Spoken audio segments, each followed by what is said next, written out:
അസ്സലാമു അലൈക്കും dear friends. ഇന്നത്തെ നമ്മുടെ സ്പെഷ്യൽ നിങ്ങൾ ആരും ഇതുവരെയും ട്രൈ ചെയ്ത് നോക്കിയിട്ടില്ലാത്ത ഒരു അടിപൊളി വെറൈറ്റി റെസിപ്പിയാണ്. നമ്മുടെ ഈ വീഡിയോ കണ്ടുകൊണ്ടിരിക്കുന്ന സമയത്ത് നിങ്ങൾക്ക് ഇഷ്ടപ്പെടുകയാണെങ്കിൽ ഒന്ന് ലൈക്ക് ചെയ്തേക്കണേ. അതുപോലെ തന്നെ നമ്മുടെ ഈ ചാനൽ ആദ്യമായിട്ട് കാണുന്നവരും ഇതുവരെയും സബ്സ്ക്രൈബ് ചെയ്യാത്തവരും പ്ലീസ് ഒന്ന് സബ്സ്ക്രൈബ് ചെയ്തേക്കണേ. ഞാനിടുന്ന വീഡിയോസ് ഉടനടി കിട്ടുന്നതിനായി സബ്സ്ക്രൈബ് ബട്ടന്റെ തൊട്ടടുത്ത് കാണുന്ന ബെല്ലൈക്കൺ കൂടി ക്ലിക്ക് ചെയ്തിട്ട് ഓൾ എന്ന ഓപ്ഷൻ എനേബിൾ ചെയ്യാനും മറക്കല്ലേ. ആദ്യം തന്നെ ഇതിനായിട്ട് ഒരു ബൗളിലേക്ക് 2 ഗ്ലാസ് പച്ചരിപ്പൊടി ഇട്ട് കൊടുക്കാം. വറുത്ത പച്ചരിപ്പൊടിയാണ് എടുത്തിട്ടുള്ളത്. ഒട്ടും തരിയൊന്നുമില്ലാത്ത അപ്പം, പത്തിരി, ഇടിയപ്പത്തിനൊക്കെ എടുക്കുന്ന വറുത്ത പച്ചരിപ്പൊടിയാണ് എടുക്കേണ്ടത്. അപ്പോൾ ഇതുപോലത്തെ ഒരു സ്റ്റീലിൻ്റെ ഗ്ലാസിൻ്റെ അളവിലാണ് എല്ലാം അളന്നെടുക്കുന്നത്. രണ്ടാമത്തെ ഗ്ലാസ് പച്ചരിപ്പൊടിയും കൂടി ഇട്ട് കൊടുക്കാം. ഒട്ടും തരിയൊന്നും ഉണ്ടാവാൻ പാടില്ല.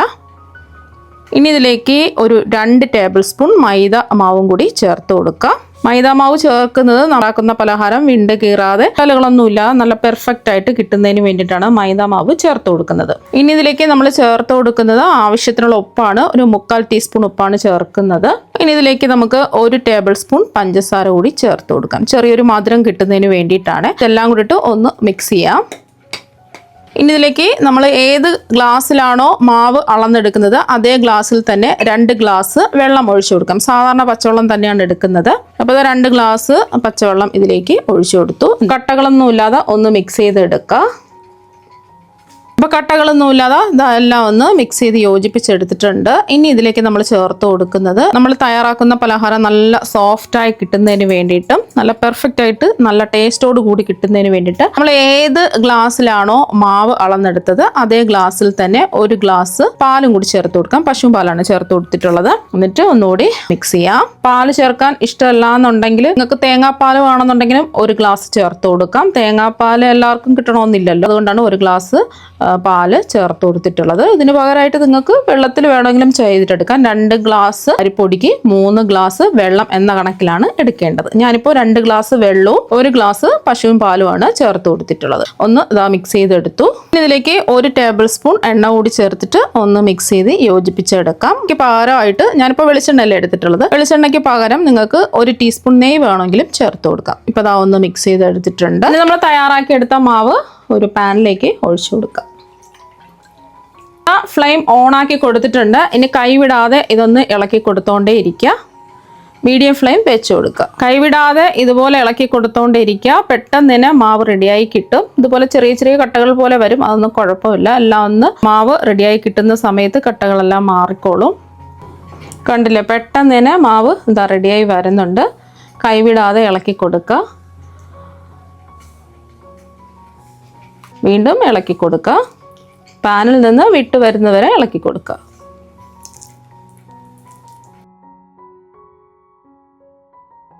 ഇപ്പൊ കണ്ടില്ലേ, പാനിൽ നിന്ന് മാവ് നല്ലതുപോലെ വിട്ട് വന്നിട്ടുണ്ട്. ഇപ്പൊ നല്ല ചൂടാണ്. അതിന്റെ ചൂട് മാറാൻ വേണ്ടിയിട്ട് നമുക്ക് ഒരു ബൗളിലേക്ക് മാറ്റാം. അതിന് നമ്മൾ തയ്യാറാക്കി എടുത്ത മാവ് ആ ചൂടോട് കൂടി തന്നെ ഒരു ബൗളിലേക്ക് മാറ്റാം. അതുപോലെ ഒന്ന് പ്രസ് ചെയ്ത് കൊടുത്തതിന് ശേഷം ഒരു സ്പാച്ചില ഉണ്ടോ ഒരു തടിത്തവി ഉണ്ടോ ഇതുപോലെ ഒന്ന് പ്രസ് ചെയ്ത് കൊടുക്കുക. എന്നിട്ട് നമുക്ക് ഇപ്പം നല്ല ചൂടല്ലേ, അതിൻ്റെ ചൂട് മാറാൻ വേണ്ടിയിട്ട് നമുക്ക് മൂടി വയ്ക്കാം. ഇപ്പം ഞാൻ മിക്സിയിൽ ഒരു ചെറിയ ജാർ എടുത്തിട്ടുണ്ട്. ഇതിലേക്ക് 1/2 ഗ്ലാസ് നിലക്കടല ഇട്ട് കൊടുക്കാം. മാവ് അളന്നെടുത്തത് കൊണ്ടാണ് ഗ്ലാസിൻ്റെ അളവിൽ തന്നെ എല്ലാം അളന്നെടുക്കുന്നത്. ഇനി ഇതിലേക്ക് ഒരു 1/2 ഗ്ലാസ് പൊട്ടുകടലയും കൂടി ചേർത്ത് കൊടുക്കാം. ഇത് റോസ്റ്റ് ചെയ്തെടുത്തത് കൊണ്ട് റോസ്റ്റ് ചെയ്യേണ്ട ആവശ്യമില്ല. റോസ്റ്റ് ചെയ്യാത്ത നിലക്കടലയും ആണെന്നുണ്ടെങ്കിൽ ഒന്ന് റോസ്റ്റ് ചെയ്തിട്ട് 2 മിനിറ്റ് ഒന്ന് റോസ്റ്റ് ചെയ്തിട്ട് എടുക്കാം. പിന്നെ ഇതിൽ നിങ്ങൾക്ക് വേണമെന്നുണ്ടെങ്കിൽ ഒരു 3 ഏലക്കയുടെ തൊണ്ട് മാറ്റിയിട്ട് ഇതിലേക്ക് ചേർത്ത് പൊടിച്ചു കൊടുക്കാം ഫ്ലേവറിന് വേണ്ടിയിട്ട്. ഞാനിപ്പോൾ ഏലക്ക ഇപ്പോൾ ചേർക്കുന്നില്ല, ലാസ്റ്റിൽ ഏലക്കപ്പൊടി ചേർക്കുന്നേ ഉള്ളൂ. ഇനി ഇതൊന്ന് പൊടിച്ചെടുക്കാം. പൊട്ടുകടലയും നിലക്കടലയും പൊടിച്ചെടുത്തിട്ടുണ്ട്. ഈ ഒരു രീതിക്ക് പൊടിച്ചിട്ടെടുക്കുക. ചെറിയ ചെറിയ തരികളോട് കൂടി അങ്ങ് പൊടിച്ചെടുക്കുക. അപ്പോൾ നിങ്ങളുടെ കയ്യിൽ പൊട്ടുകടല ഇല്ലാന്നുണ്ടെങ്കിൽ 1 ഗ്ലാസ് നിലക്കടല തന്നെ എടുക്കുക. നിലക്കടല പൊടിച്ചെടുക്കുന്ന സമയത്ത് പൾസ് ചെയ്ത് വേണം പൊടിച്ചെടുക്കാൻ, അല്ലാന്നുണ്ടെങ്കിൽ എണ്ണ ഇറങ്ങി വരും. ഇപ്പം ഞാൻ ഒരു പാൻ എടുത്തിട്ടുണ്ട്. നമ്മൾ മാവ് റെഡിയാക്കി എടുത്ത് അതേ പാൻ തന്നെയാണ് എടുത്തിട്ടുള്ളത്. ഇതിലേക്ക് 1/2 ഗ്ലാസ് ശർക്കര ഇട്ട് കൊടുക്കാം. ഇടികല്ല് കൊണ്ട് കുത്തി പൊട്ടിച്ച് എടുത്തിട്ടുള്ളതാണ്. ഞാൻ എല്ലാം ഗ്ലാസ് അളവിൽ തന്നെയാണ് എടുക്കുന്നത്. അപ്പോൾ എത്രയാണോ നിങ്ങൾക്ക് മധുരം വേണ്ടത് അതിനനുസരിച്ച് ശർക്കര എടുക്കുക. ഇപ്പം ഞാനേത് അത്യാവശ്യം ഒരു നോർമൽ മധുരമാണ്. നല്ല മധുരമൊക്കെ വേണമെന്നുണ്ടെങ്കിൽ 1/4 ഗ്ലാസ് ശർക്കര കൂടി എടുക്കുക. ഇനി ശർക്കര ഉരുക്കിയെടുക്കുന്നതിന് ആവശ്യമായിട്ടുള്ള വെള്ളം ഒഴിച്ചു കൊടുക്കാം. ഒരു 1/2 ഗ്ലാസ് വെള്ളമാണ് ഒഴിച്ചു കൊടുക്കുന്നത്. മീഡിയം ഫ്ലെയിമിൽ വെച്ചിട്ട് ഇതൊന്ന് ഉരുക്കിയെടുക്കാം. ഒരു നൂൽ പാവൊന്നും ആവേണ്ട ആവശ്യമൊന്നുമില്ല. ഇപ്പോൾ ശർക്കര എല്ലാം ഉരുകി വന്നിട്ടുണ്ട്.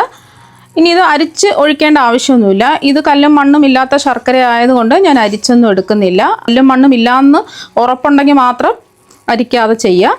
അപ്പോൾ കല്ലും മണ്ണും അഴുക്കൊക്കെ ഉണ്ടെന്നുണ്ടെങ്കിൽ വേറൊരു പാത്രത്തിലേക്ക് അരിച്ചിട്ട് ഒഴിച്ച് വേണം ഇത് റെഡിയാക്കി എടുക്കാൻ. ഇതിലേക്ക് 1 ടേബിൾ സ്പൂൺ നെയ്യ് ഒഴിച്ചു കൊടുക്കാം. നെയ്യ് വേണമെന്ന് നിർബന്ധമൊന്നുമില്ല, വേണമെന്നുണ്ടെങ്കിൽ മാത്രം ചേർത്ത് കൊടുത്താൽ മതി. നല്ലൊരു ടേസ്റ്റും മണവും ഒക്കെ കിട്ടും നെയ്യ് ചേർത്ത് കൊടുക്കുമ്പോൾ. ഒന്ന് മിക്സ് ചെയ്യാം. ഇനി ഇതിലേക്ക് നമ്മൾ ചേർത്ത് കൊടുക്കുന്നത് 2 ഗ്ലാസ് ചിരകിയ തേങ്ങയാണ്. അപ്പോൾ തേങ്ങ ഇട്ട് കൊടുത്തതിന് ശേഷം ഒന്ന് ഇളക്കി യോജിപ്പിക്കാം. ഫ്ലെയിം കുറച്ച് വെച്ച് കൊടുക്കുക. ചെറുതായിട്ട് ഒന്ന് വറ്റി വരണം. ഇപ്പോൾ ഒരു 2 മിനിറ്റ് ഇതാ ഒന്ന് ഇളക്കി കൊടുത്തിട്ടുണ്ട്. ഇനി ഇതിലേക്ക് നമുക്ക് വേണമെന്നുണ്ടെങ്കിൽ ഫ്ലേവറിന് വേണ്ടിയിട്ട് ഒരു 1/4 ടീസ്പൂൺ ഏലക്കാപ്പൊടി ചേർത്ത് കൊടുക്കാം. ഏലക്കയുടെ ആ കുരു മാത്രം പൊടിച്ചെടുത്തിട്ടുള്ളതാണ്. അപ്പോൾ പഞ്ചസാരയും കൂട്ടി ചേർത്ത് പൊടിച്ച ഏലക്കപ്പൊടിയാണെന്നുണ്ടെങ്കിൽ 1/2 ടീസ്പൂൺ ചേർത്ത് കൊടുക്കുക. അപ്പോൾ അല്ലാന്നുണ്ടെങ്കിൽ നമുക്ക് ഒരു 3 ഏലക്കയുടെ തൊണ്ട് മാറ്റിയിട്ട് അതിൻ്റെ കുരു നമ്മൾ നിലക്കടലയും പൊട്ടുകടലയും പൊടിച്ച സമയത്ത് അതിലേക്ക് ചേർത്തിട്ട് പൊടിച്ചെടുക്കാവുന്നതാണ്. അപ്പോൾ ഒന്ന് ഇതാ മിക്സ് ചെയ്തെടുത്തിട്ടുണ്ട്. ഇനി ഇതിലേക്ക് നമ്മൾ പൊടിച്ച് വെച്ച പൊട്ടുകടലയും നിലക്കടലയും അങ്ങ് ചേർത്ത് കൊടുക്കാം. ഒന്ന് ഇളക്കി യോജിപ്പിക്കാം. ഒരു 2 മിനിറ്റും കൂടി ഒന്ന് ഇളക്കി കൊടുക്കാം. ഒരു 2 മിനിറ്റും കൂടി ഒന്ന് ഇളക്കി കൊടുത്തിട്ടുണ്ട്. ഒരു അയഞ്ഞ പരുവത്തിലാണ് ഇത് റെഡിയാക്കി എടുക്കേണ്ടത്. ഒരുപാട് അങ്ങ് കട്ടിയാവാൻ പാടില്ല. ഈ ഒരു പരുവം ആവുന്ന സമയത്ത് ഫ്ലെയിം ഓഫാക്കിയിട്ട് ഇത് ചൂട് മാറാൻ വേണ്ടിയിട്ട് മാറ്റി വെക്കാം. ഇത് ചൂട് മാറി കഴിയുമ്പോൾ കുറച്ചും കൂടെ ഒന്ന് കട്ടിയാവും. അപ്പം നമ്മൾ റെഡിയാക്കി വെച്ചിട്ടുള്ള മാവിൻ്റെ ചൂട് ഇതാ മാറിയിട്ടുണ്ട്.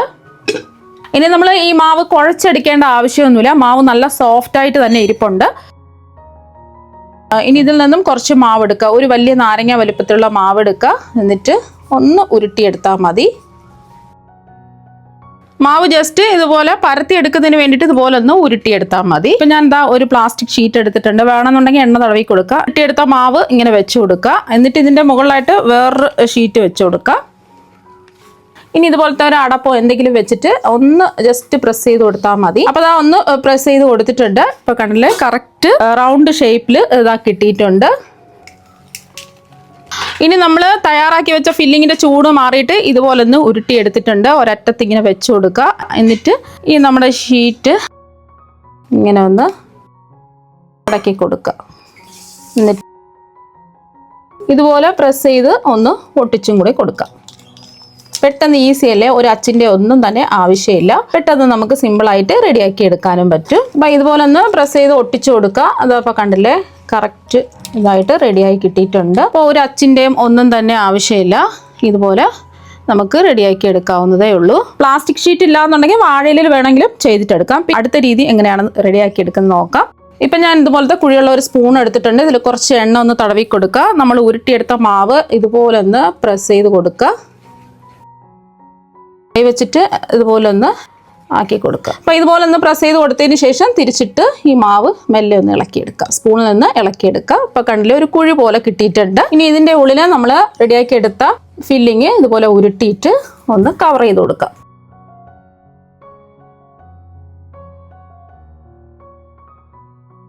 അപ്പോൾ ഈ ഒരു ഷേപ്പിൽ ഉരുട്ടിയെടുക്കുക. എന്നിട്ട് ഇതിലൊരു ഡിസൈൻ കൊടുക്കാൻ വേണ്ടിയിട്ട് സ്പൂണിൻ്റെ മറുവശം വെച്ചിട്ട് ഇതുപോലെ ഒന്ന് ഡിസൈൻ ചെയ്ത് കൊടുക്കുക.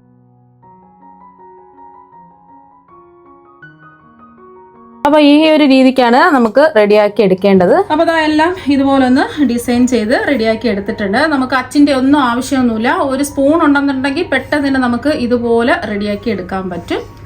ഒരു പ്രയാസമില്ല. നല്ല കറക്റ്റ് പെർഫെക്റ്റ് ഷേപ്പിൽ ഇതാ കിട്ടിയിട്ടുണ്ട്.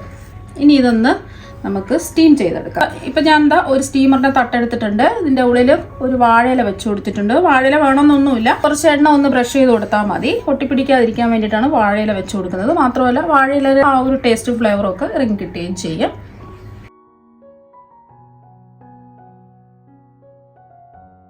സ്റ്റീമറിൽ കുറച്ച് വെള്ളം തിളപ്പിക്കാൻ വെച്ചിട്ടുണ്ട്.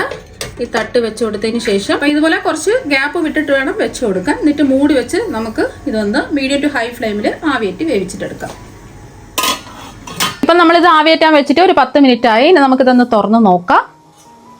നല്ലോണം വെന്ത് റെഡി ആയിട്ടുണ്ട്. ഇപ്പോൾ ഇത് ചൂടാണ്. ജസ്റ്റ് ഇതിൻ്റെ ചൂട് മാറിയിട്ട് നമുക്കിത് പുറത്തെടുത്ത് മാറ്റി വയ്ക്കാം. ആവിയേറ്റ് എടുത്തത് മാറ്റിയതിന് ശേഷം അടുത്തത് വെച്ച് കൊടുക്കുകയാണ്. ഒരു അച്ചിൻ്റെ ഒന്നും സഹായമില്ലാതെ പെട്ടെന്ന് തന്നെ നമുക്ക് നല്ല പെർഫെക്റ്റ് ആയിട്ട് റെഡിയാക്കി എടുക്കാൻ പറ്റും. കുറച്ച് അകത്തി വെച്ച് കൊടുക്കാം. ഇത് നമുക്ക് മൂടി വെച്ച് ഒരു 10 മിനിറ്റ് ആവിയേറ്റ് വേവിച്ചിട്ടെടുക്കാം. ഇപ്പം നമ്മളിതും 10 മിനിറ്റ് ഇത് ആവിയേറ്റി എടുത്തിട്ടുണ്ട്. ഇനി നമുക്ക് ഫ്ലെയിം ഓഫ് ആക്കി ഇത് ചൂട് മാറാൻ വേണ്ടിയിട്ട് മാറ്റി വെക്കാം. അപ്പം നമ്മൾ ആദ്യം ആവിയേറ്റി വേവിച്ചെടുത്തതിൻ്റെ ചൂടൊക്കെ മാറിയിട്ടുണ്ട്. അതാ കണ്ടില്ലേ, നല്ല പെർഫെക്റ്റ് ആയിട്ട് ഒട്ടും പൊട്ടി ഒന്നും പോവാതെ നല്ല പെർഫെക്റ്റ് ആയിട്ട് ഇതാ കിട്ടിയിട്ടുണ്ട്. മാവ് കുഴയ്ക്കുകയോ മാവ് കിണ്ടിയോ മാവ് കുഴച്ച് ബുദ്ധിമുട്ടേണ്ട ആവശ്യമില്ല, അതുപോലെ മാവ് കിണ്ടി എടുക്കേണ്ട ആവശ്യമൊന്നുമില്ല. നല്ല സോഫ്റ്റ് ആയിട്ടാണ് ഇരിക്കുന്നത്. നല്ല പഞ്ഞി പോലെ സോഫ്റ്റ് ആയിട്ടാണ് ഇരിക്കുന്നത്. നല്ല പെർഫെക്റ്റ്, നല്ല അടിപൊളി ടേസ്റ്റുമാണ്. ഇപ്പം ഇതിൻ്റെ ചൂടും ഇതാ മാറിയിട്ടുണ്ട്. ഇതൊന്ന് എടുത്ത് നോക്കാം. നല്ല പെർഫെക്റ്റ് ആയിട്ട് ഇതാ ഒട്ടും വിള്ളലൊന്നും ഇല്ലാതെ പെർഫെക്റ്റ് ആയിട്ട് ഇതാ റെഡിയായി കിട്ടിയിട്ടുണ്ട്. അപ്പം നിങ്ങൾ എന്തായാലും ഇതുപോലെ ഒരു പ്രാവശ്യം ഒന്ന് ട്രൈ ചെയ്ത് നോക്കുക. തീർച്ചയായും നിങ്ങൾക്ക് എല്ലാവർക്കും ഒരുപാട് ഇഷ്ടമാകും. അപ്പോൾ നമുക്ക് മറ്റു വെറൈറ്റി വീഡിയോ ആയിട്ട് വീണ്ടും കാണാം. താങ്ക്